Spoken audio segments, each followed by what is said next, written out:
சிவாய நம. திருச்சிற்றம்பலம். ஞானாசிரியராகவும் ஞான குருவாகவும் எம்மை வழி நடத்தும் நம்பி ஆரூரர் திருவடிகளையும் அண்ணாமலை பெருமான் திருவடிகளையும் மனம் மொழி மெய்களால் வணங்கி மகிழ்கின்றேன். இன்றைய ஞான சிந்தனையில நாம ஒரு கோயிலுக்கு செல்ல இருக்கின்றோம்.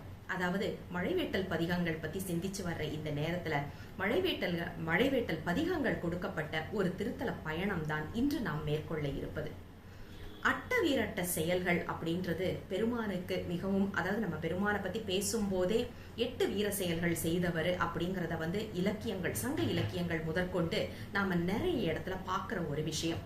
அந்த 8 செயல்கள் என்ன அப்படிங்கறத நமக்கு ஒரு தனி பாடல் மூலமா கொடுத்திருக்கிறாங்க. அது என்ன அப்படின்னு பார்த்தோம்னா, பூமன் சிரம் கண்டி, அந்தகன் கோவல், புறம் அதிகை, மாமன் பரியல், சலந்தரன் விற்குடி, மா வழுவூர், காமன் குறுக்கை, யமன் கடவுர், இந்த காசினியில் தேமன்னு கொன்றையும் திங்களும் சூடி தன் சேவகமே அப்படின்னு மிக அழகான ஒரு பாடல். அதாவது 8 வீரட்ட செயல்கள் என்னென்ன அப்படிங்கறத மிக அழகாக நமக்கு எடுத்து சொல்லும் ஒரு பாடல் தான். திருக்கண்டியூர் என்ற திருத்தலத்தில் தான் சிவபெருமான் பிரம்மனுடைய தலையை கொய்து அவனுடைய செருக்கை அழிக்கின்றார். திருக்கோவலூர் என்ற திருத்தலத்துலதான் அந்தகாசுரனை வதம் செய்த இடம். திரு அதிகை என்பதுல திரிபுரங்கள் இருக்கின்றார். திரு பரியலூர் வீரட்டம் என்ற திருத்தலத்துல தக்கன் தலையை தடிந்து தண்டனை கொடுக்கின்றார். திரு விற்குடி என்ற திருத்தலத்துல சலந்தராசுரனை வதம் செய்கின்றார். திரு வழுவூர் என்ற திருத்தலத்துல கயமுகாசுரனை கொன்று தோலை உரித்து போர்த்து கொண்டு திருநடம் புரிகின்றார். திரு குறுக்கை என்ற திருத்தலத்துல மன்மதனை எரித்து வதம் செய்கின்றார். திரு கடவுர் என்ற திருத்தலத்துல மார்க்கண்டேயருக்காக யமனை உதைக்கின்றார். இதுதான் இந்த 8 வீரட்ட செயல்கள். இன்று நாம பார்க்க இருக்கின்ற திருத்தலம், இதுல 4ஆவதாக இடம்பெற்றிருக்கின்ற திருப்பரியலூர் வீரட்டம். இன்றைய கால வழக்குல இது பரசலூர் கிராமமாக, பரசலூர் என்ற அந்த இடத்துல இருக்கிற மாதிரி, அதாவது இன்னைக்கு நீங்க கூகுள்ல எல்லாம் தேடினீங்க அப்படின்னா பரசலூர் என்ற பெயர் வைத்து தேட வேண்டிய ஒரு அந்த மருவி, அந்த பரியலூர் என்பது மருவி பரசலூர் என்று வந்திருக்கிறத பார்க்க முடிகின்றது. இது சோழ நாட்டு காவிரி தென்கரை தலத்துல ஒன்றாக இடம்பெறுகின்றது. இங்க இருக்கிற பெருமானுடைய பெயர், அட்டவீரட்ட தலங்கள்லயும் பெருமானுடைய பெயர் வீரட்டேஸ்வரர். இங்க தட்சபுரீஸ்வரர் என்ற ஒரு திருநாமமும் இருக்கின்றது.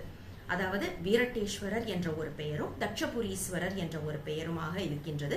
மேற்கு நோக்கிய சுயம்பு மூர்த்தமாக பெருமான் அருள் பாலிக்கின்றார். அம்மையுடைய பெயர் இளம் கொம்பனையாள். பதிகத்துல வருவதை நாம பார்க்க முடிகின்றது. இங்க இருக்கிற மரம், அதாவது தலவிருட்சம் என்று சொல்லப்படுகின்ற தலமரம் பலாமரம். தலத்திற்குரிய நீர் நிலை அப்படின்னா சிவகங்கை, சந்திர புட்கரணி என்ற 2. இந்த கோயில் தினமும் 6:30 முதல் 7 மணிக்கு காலையில திறந்துடுறாங்க. 11:30 மணி வரைக்கும் திறந்திருக்கு. ஆனா அதிகமாக மக்கள் நடமாட்டம் இல்லாதது அப்படிங்கறதுனால கருவறை பூட்டி இருக்கு. நாம போனா யாராவது திறந்து விடுறாங்க. அதே மாதிரி மாலை நேரத்துல 4:30 மணில இருந்து 5 மணிக்குள்ளால திறக்கிறாங்க. 7:30 மணி வரைக்கும். நீங்க யாராவது கோயிலுக்கு போகணும் அப்படின்னு நினைச்சா இந்த நேரத்தை கொஞ்சம் மனசுல வச்சுட்டு போறது உசிதமா இருக்கும். ஏன்னா ரொம்ப காலையிலயோ இல்ல ரொம்ப சீக்கிரமாவோ போனா சிலப்போ வெளியில நிக்கிற மாதிரி ஆகும். சரி, இன்னைக்கு நாம பார்க்க இருக்கிற இந்த திருத்தலம், நாம ஏற்கனவே சொன்ன மாதிரி திருப்பரியலூர் வீரட்டம்.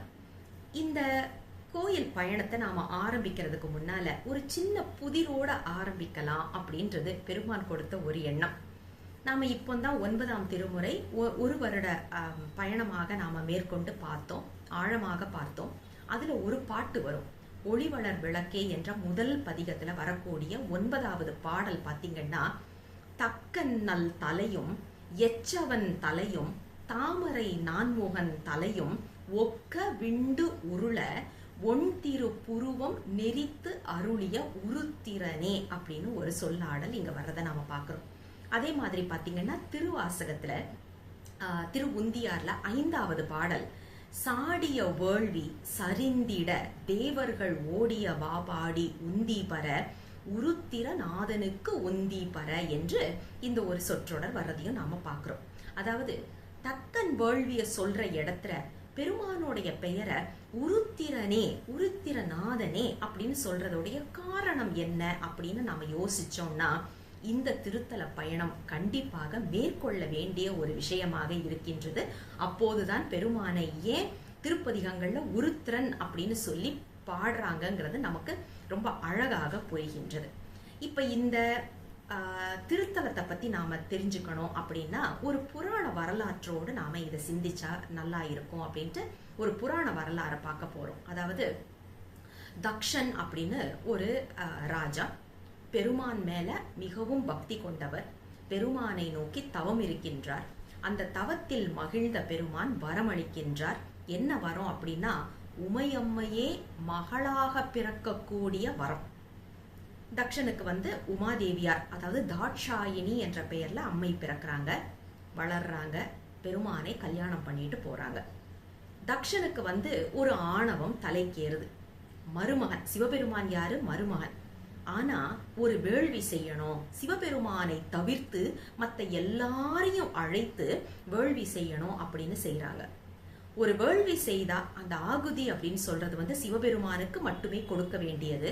ஆனா சிவபெருமானை அழைக்காததுனால வேறு ஒருத்தருக்கு கொடுக்கறதுக்கு முடிவு பண்ணிடுறாங்க. அப்போ இது தவறு, இது செய்யக்கூடாதது அப்படின்னு அப்பாவுக்கு பாடம் புகட்டுவதற்காக மகள் இறங்கி வருகின்றார். அம்மா இறங்கி வர்றாங்க. பெருமான் தடுக்கிறாரு, வேண்டாம் அப்படின்னுட்டு. ஆனாலும் இல்ல இல்ல, எங்க அப்பா தப்பு பண்றாரு, அதை நான் சரிது பண்ணணும்னு சொல்லிட்டு இறங்கி வர்றாங்க. ஆனா நிறைய அவமானப்படுறாங்க. அவமானப்பட்டதுனால பெருமானுக்கும் கோபம் வருது. மனைவியை அவமானப்படுத்துறாங்கன்னு கோபம் வருது. ஆகுதி கொடுக்கறதுக்கு தயாரான நேரத்துல பெருமான் என்ன பண்றாரு, இனிமேல் பொறுமையா இருக்கக்கூடாது அப்படின்னு சொல்லிட்டு அகோர வீரபத்ரரை எழுப்புகின்றார். அம்மையும் காளி தேவியாரை எழுப்புகின்றார்கள். இவங்க 2 பேரும் சேர்ந்து அந்த வேள்வியை துவம்சம் பண்றாங்க. அதாவது நம்ம சொல்லலாம், வேள்விங்கிறது நல்லதுக்கு தானே அப்படின்னுட்டு. நல்லதுக்கு தான், ஆனா எதற்காக செய்யணுமோ அதற்காக செய்யணும். யாரை அழைத்து செய்யணுமோ அதை செய்யணும். இதை நமக்கு சொல்லி கொடுத்தது யாரு? நமக்கு சொல்லி கொடுத்தது யாருன்னா திருஞான சம்பந்தர் தான். அவங்க அப்பா வேள்வி செய்யணும், எனக்கு பணம் வேணும்னு போய் கேட்கும் போது இவர் திருஆவிடுதுறையில ஒரு பதிகம் பாடுறாரு. பதிகம் பாடி அந்த பொன் கையில கிடைச்ச உடனே அவங்க அப்பா கிட்ட கொடுத்துட்டு சொல்றாரு, உலக நன்மைக்காக வேள்வி செய்யுங்க, ஆனா சிவபெருமானை நோக்கி செய்யுங்க அப்படின்னு சொல்றாரு. வேள்வி அப்படின்னு சொல்லியாச்சுன்னா சிவபெருமானை நோக்கின வேள்விகள் மட்டும்தான் சொல்லப்பட்டிருக்கின்றது அப்படிங்கிறதை மறந்து இந்த தேவர்கள் என்ன பண்றாங்க, தட்சனுக்கு பயந்து போய் அவனுடைய அந்த அகங்காரத்திற்கும் அவனுடைய ஆட்சிக்கும் பயந்து சரின்னு சொல்லி அவனுக்காக கொஞ்சம் இன்னைக்கு சொல்றோம்ல அட்ஜஸ்ட் பண்ணிக்கோங்க அப்படின்னுட்டு அந்த மாதிரி பெருமானை ஒதுக்கி வைக்கிறத ஒரு கண்ணை மூடிட்டு இவங்க பேசாம இருந்துடுறாங்க. அப்போ பெருமான் என்ன பண்றாரு, அகோர வீரபத்ரராக எழுந்து அந்த வேள்வியில் பங்கெடுத்தவர்கள் அனைவருக்கும் தண்டனை கொடுக்கின்றார்கள். என்னென்ன தண்டனை அப்படிங்கறத நமக்கு திருமந்திரத்துல மிக அழகாக எடுத்து சொல்லப்படுகின்றது. நாம அதுக்குள்ளால இப்ப போக போறது இல்லை. ஏன் அப்படின்னா நம்மளுடைய குறிப்பு இந்த தல வரலாறு மட்டும்தான். சரி, இப்ப நமக்கு தட்சனுடைய வேள்விய பெருமான் அழிக்கின்றார் அப்படிங்கிறது தெரியும். இது புராணம். அப்ப இதுக்குள்ளால இருக்கிற சித்தாந்த கருத்து என்ன அப்படிங்கிறத பார்க்கும்போது அதுக்கும் நாம திருமந்திரத்துக்கு தான். ஏன்னா திருமந்திரம் தோத்திர வடிவில் ஒரு சாத்திர நூல் இல்லையா, அதனால அதை போய் பார்க்க வேண்டி இருக்கின்றது. இதுல ரொம்ப முக்கியமான பாட்டு 7வது பாட்டு. செவி மந்திரம் சொல்லும் செய்தவ தேவர் அவி மந்திரத்தின் அடுக்களை கோலி சவி மந்திரம் செய்து தாமுற நோக்கும் குவி மந்திரம் கொல் கொடியது ஆமே அப்படின்ற ஒரு பாடல் தான் நாம இன்னைக்கு கண்டிப்பாக சிந்திக்க வேண்டிய ஒரு பாடல். ஏன் அப்படின்னா வேதம் படிக்கும் போது நமக்கு தெரியும், ஒருவர் சொல்லுவாங்க, அதனால தான் அதுக்கு ஸ்ருதி என்று பெயர். ஒருவங்க சொல்லுவாங்க, அதை திருப்பி அப்படியே நாம சொல்லி சொல்லி சொல்லி பழகணும். அப்ப சொல்லி பழகும் போது என்ன ஆகும்னா அந்த சொல் மட்டும் மனசுல நின்றுடும், அதனுடைய பொருள் தெரியாம போயிடும். இன்னைக்கு நாம நிறைய பேர் அப்படிதான் படிக்கிறோம். 10வதுக்கு படிக்கிறோம், 11வதுக்கு படிக்கிறோம், 12வதுக்கு படிக்கிறோம், ஏன் இன்ஜினியரிங் படிக்கிறோம், மருத்துவத்துக்கு படிக்கிறோம். அதனுடைய உள்பொருள் தெரிஞ்சு படிக்கிறோமான்னா தெரியல. 12வதுல எல்லாம் கால்குலஸ்னு ஒரு சப்ஜெக்ட் ஒன்று இருந்துச்சு. எத்தனை பேர் அதை இன்னைக்கு பயன்படுத்துறோம்னா தெரியாது. இன்னைக்கு போட சொன்னாலும் தெரியுமான்றதும் தெரியாது. அப்படிதான் நம்ம படிக்கிறோம். அதாவது கிளிப்பிள்ளை மாதிரி சொல்லி கொடுத்தாங்க, நம்ம படிச்சோம், பாஸ் ஆனோம், முடிஞ்சிருச்சு. இந்த மாதிரி மந்திரங்களை படித்து உள் அர்த்தம் தெரியாமல் அது எதற்காக செய்ய வேண்டுமோ அதை செய்யாமல் வேறு ஒரு காரணத்திற்காக செய்தால் அவர்களுக்கு மட்டும் அழிவில்லை, எல்லாருக்கும் அழிவு அப்படிங்கிறது திருமந்திரம் சொல்லக்கூடிய மிக நிதர்சனமான உண்மை. வேள்வி எதற்கு செய்யணும்? உலக நன்மைக்காக செய்யணும். யாரை நோக்கி செய்யணும்? சிவபெருமானை நோக்கி செய்யணும். ஆனா இன்னைக்கு நாம என்ன பண்ணிட்டு இருக்கிறோம்? ஏதேதோ சிறு தெய்வங்களுக்கு ஏதேதோ காரணங்களுக்காக செய்துட்டு இருக்கிறோம். அப்ப என்ன ஆகும் அப்படின்னா தண்டனை கண்டிப்பாக உண்டு அப்படிங்கிறது நமக்கு திருமந்திரம் காட்டுகின்ற ஒரு உண்மை. அதே நேரத்துல தக்கன் வேள்வி நமக்கு எடுத்து சொல்லிய ஒரு உண்மையாகவும் பார்க்கின்றோம். இதுல நிறைய பேருக்கு நிறைய தண்டனைகள் கிடைக்கின்றது. நாம சொன்ன மாதிரி இதுல முக்கியமா கிடைச்சது தட்சனுடைய தலை துண்டிக்கப்படுகின்றது. அவருடைய தலையை பெருமான் கொய்து விடுகின்றார். அகோர வீரபத்ரர் கொய்து விடுகின்றார். அப்போ அவருடைய மனைவி வேதவல்லி மாங்கல்ய பிச்சை வேண்டி பெருமானிடம் விண்ணப்பம் வைக்கின்றார். பெருமான் என்ன பண்றாரு? பக்கத்துல ஒரு ஆட்டின் தலையை எடுத்து இவருக்கு பொருத்தி உயிர் பிச்சை கொடுக்கின்றார். அதனாலதான் இன்னைக்கும் மாங்கல்ய பலத்திற்காக 60வது கல்யாணம், 70, 80 போன்ற திருமணங்கள் இங்கு மிக சிறப்பாக நடந்து வருவதை நாம பார்க்கின்றோம். ஏன் அப்படின்னா மாங்கல்ய பிச்சை பெருமான் கொடுத்த ஒரு தலம் என்பதனால. உயிர் பெற்ற தக்ஷன் எழுந்து பெருமானை நோக்கி யஜுர்வேதத்தில் நடுவில் வரக்கூடிய திரு உருத்திரத்தை, ஸ்ரீருத்ரம் என்று சொல்லப்படுகின்ற திரு உருத்திரத்தை ஜபமாக செய்கின்றார். இன்றும் உருத்திரம் பயிலும் மாணவர்கள் இங்கே சென்று ஒரு முறையாவது திரு உருத்திரத்தை சொல்ல வேண்டும். அதே மாதிரி ருத்ர ஜபம் மற்றும் வேள்வி மற்றும் அபிடேகம் இங்க மிக பிரசித்தியாக நடந்து வருகின்றதை நாம பார்க்க முடிகின்றது. இப்ப இந்த கோயில்ல பாத்தீங்க அப்படின்னா அழகாக அந்த திருவுருவ திருமேனி, அதாவது அகோர வீரபத்ரருடைய திருமேனி இருக்கு. அவருக்கு காலுக்கு கீழே தட்சனுடைய உடல் இருப்பது போல வடிவமைத்திருக்கின்றார்கள் அந்த தண்டனை. அதே மாதிரி அடுத்ததே பாத்தீங்கன்னா தட்சன் ஆட்டினுடைய தலையை பொருத்தி வணங்கி நிற்பதாக ஒரு திருமேனியும் இருக்கின்றதை பார்க்க முடிகின்றது. திரு உருத்திரம் வேள்வி நடத்தக்கூடிய அந்த திருக்காட்சியும் அங்க கல் சிற்பமாக வடிவமைத்திருக்கின்றார்கள். கோயில் கருவறையை சுற்றி வரும்போது அதையும் நாம பார்க்க முடிகின்றது. இது எல்லாமே நமக்கு தல புராணத்தோட சேர்ந்த வடிவங்களாக நாம பார்க்கின்றோம். அப்ப இங்க அகோர வீரபத்ரர் தக்ஷ சம்ஹார மூர்த்தியாக அருள் வழங்கி கொண்டிருப்பதை மிக அழகாக நாம பார்க்க முடிகின்றது.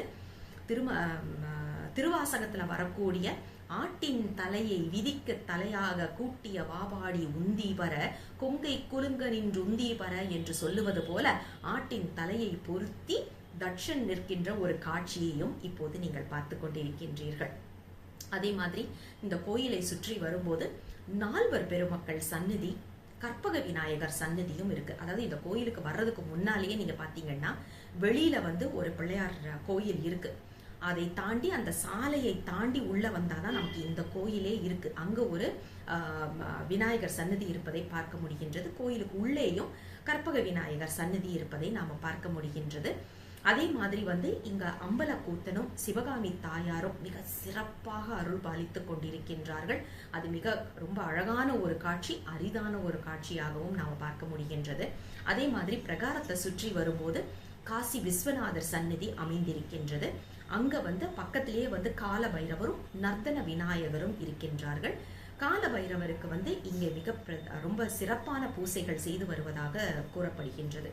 அதே மாதிரி தனி சன்னதிகள் அப்படின்னு பார்த்தோம்னா முருகர், விநாயகர் மற்றும் மகாலட்சுமிக்கு தனி சந்நிதிகள் இருக்கு. இதுல முருகர் கண்டிப்பாக நாம பார்க்க வேண்டிய ஒரு திருமேனியாக பார்க்கின்றோம். ஏன் அப்படின்னா ஒற்றைக்கால் ஊன்றி மயில் மீது இருக்கக்கூடிய ஒரு சிற்பமாக, ரொம்ப அழகான ஒரு சிற்பம். இதை பார்க்கறதுக்கே கண் கோடி வேண்டும், அவ்வளவு ஒரு அழகான ஒரு சிற்பமாக பார்க்க முடிகின்றது. அதே மாதிரி இந்த கோயிலை சுத்தி வரும்போது ஆலமர்ச்செல்வர் 4 சனகாதி முனிவர்களுடன் இருக்கக்கூடிய ஒரு காட்சியும் நாம பார்க்க முடிகின்றது. அதற்கு கீழே, அதாவது தட்சிணாமூர்த்திக்கு கீழே, ஆலமர்ச்செல்வருக்கு கீழே ஒரு கல் சிற்பம் இருக்கு. அதனுடைய விளக்கம் என்னங்கிறது சரியா தெரியல, யாருமே அங்க இல்ல கேட்கறதுக்கு. ஆனா இப்போ நீங்க அதை தான் பார்த்துட்டு இருக்கீங்க. இது என்னங்கிறது யாருக்காவது தெரிஞ்சதுன்னா இதனுடைய கமெண்ட் செக்ஷன்ல கொஞ்சம் சொன்னா அடியேனுக்கும் பயனுள்ளதாக இருக்கும் அப்படின்னு உங்களுடைய திருவடிகளுக்கு ஒரு விண்ணப்பம் வைக்கின்றேன். அதே மாதிரி பிரகாரத்துக்கு பின்னால பாத்தீங்கன்னா லிங்கோத்பவர் திருமேனி, திருமால் பிரம்மனுடனே காட்சி அளிக்க, அதாவது அந்த லிங்கோத்பவர் வடிவத்துல வந்து மேலையும் கீழையும் வந்து பன்றியும் மணிக்கணும், மேல வந்து அன்னமும் கீழே வந்து பன்றியும் இருப்பதை பார்க்க முடியும் எப்பவுமே. ஆனா இங்க வந்து பாத்தீங்கன்னா திருமாலும் பிரம்மனுமே தனியாக இருப்பதையும் நாம பார்க்க முடிகின்றது. அது ஒரு சிறப்பாகப்பட்டது. அதே மாதிரி அண்ணாமலையார் லிங்கோத்பவராக அண்ணாமலையாரும் காட்சி கொடுத்து கொண்டிருக்கின்றார். கஷேத்திர பாலகரும் சூரியனுக்கும் தனி சந்நிதிகள் இருக்கு. இங்க சூரியன் வந்து சிவசூரியனாக காட்சி கொடுக்கின்றார். ஏன் அப்படின்னா வேள்வி நேரத்துல வந்து சூரியனுக்கும் தண்டனை கிடைத்ததுனால இங்க வந்து நவகிரகங்கள் கிடையாது. தினமும் சூரியன் வந்து பெருமானை வழிபாடு செய்கின்றார் அப்படிங்கிறது ஒரு ஐதீகம். ஆனா அது காலையில ஒரு 5:30 6 மணிக்கு போனா தெரியும். ஆனா அந்த நேரத்துல நடை திறந்திருக்காததுனால நம்மளால அதை பார்க்க முடியவில்லை. யாருக்காவது அந்த பார்க்கக்கூடிய காட்சி கொடுப்பனை இருந்ததுன்னா கண்டிப்பாக நீங்கள் சென்று நேரடியாக பார்க்க வேண்டும். அதே மாதிரி இங்க உள்ள திருக்குளம், இது என்ன இதோட ஒரு அழகு சிறப்பு அப்படின்னு பார்த்தோம்னா, தக்ஷனுடைய அந்த சம்ஹாரம் நடந்த இடம் இன்றைக்கு வந்து அந்த குளமாக இருக்கின்றது அப்படின்னு சொல்கின்றார்கள். அழகான ஒரு நேர்த்தியான கோயில், சின்ன கோயில் தான், ஆனா ரொம்ப நேர்த்தியான ஒரு கோயிலாக நாம இந்த திரு ஆலயத்தை பார்க்க முடிகின்றது. இன்றைக்கு நாம சென்ற திருத்தலம் அப்படின்னு பார்த்தோம்னா திருப்பரியலூர் வீரட்டம். அட்டவீரட்ட செயல்கள்ல 4ஆவதாக அருள் பாலித்துக் கொண்டிருக்கக்கூடிய வீரட்டேஸ்வரர் இங்கேதான் உரைத்து கொண்டிருக்கின்றார். நாம கண்டிப்பாக சென்று பார்க்க வேண்டும். இப்போ ஒரு இனிப்பு கடைக்கு போனா அங்க முதல்ல என்ன பண்ணுவாங்க, டேஸ்டர்னு சொல்லிட்டு கொஞ்சமா கொடுப்பாங்க. வாயில போட்டு பாருங்க, உங்களுக்கு பிடிச்சிருந்துச்சுன்னா நீங்க அப்புறம் 1 கிலோவோ 2 கிலோவோ வாங்கிக்கலாம் அப்படின்னு சொல்லிட்டு. இப்ப இந்த காணொலி நாங்க உங்களுக்கு கொடுத்திருக்கிறதும் ஒரு டேஸ்டர் தான். இதை பார்த்தாலே போதுமா அப்படின்னா கண்டிப்பா பத்தாது. ஏன்னா பெருமானை நேரடியாக சென்று தரிசனம் செய்து அந்த அருளை, அதாவது அந்த தட்சன் வேள்வி செய்யக்கூடிய அந்த பெருமானை வழிபாடு செய்யக்கூடிய அந்த சிற்பம் கருவறைக்கு பின்னால இருக்கிறத பார்க்குற அழகே அழகு. அந்த வேள்வி செய்யற, அந்த ருத்ர வேள்வி செய்யற அந்த சிற்பங்கள்லாம் பார்க்கறதே அழகு. பெருமானுடைய அருள் நமக்கு வேணும் அப்படின்னா கண்டிப்பாக நேரடியாக சென்று இந்த திருத்தலத்தை வழிபாடு செய்து பெருமானுடைய அருள் உங்களுக்கும் கிடைக்க வேண்டும் அப்படிங்கிற ஒரு விண்ணப்பத்தை பெருமானின் திருவடிகளுக்கு எங்கள் குழுவின் சார்பாக நாங்களும் வைத்து, நீங்கள் சீக்கிரம் சென்று இந்த ஆலயத்தில் பெருமானை வழிபாடு செய்ய வேண்டுமாய் அவருடைய திருவடிகளுக்கு விண்ணப்பம் வைக்கின்றோம். தென்னாடுடைய சிவனே போற்றி, எந்நாட்டவர்க்கும் இறைவா போற்றி, அண்ணாமலையம் அண்ணா போற்றி, கண்ணார முதற்கடலே போற்றி. சிவ சிவ திருச்சிற்றம்பலம்.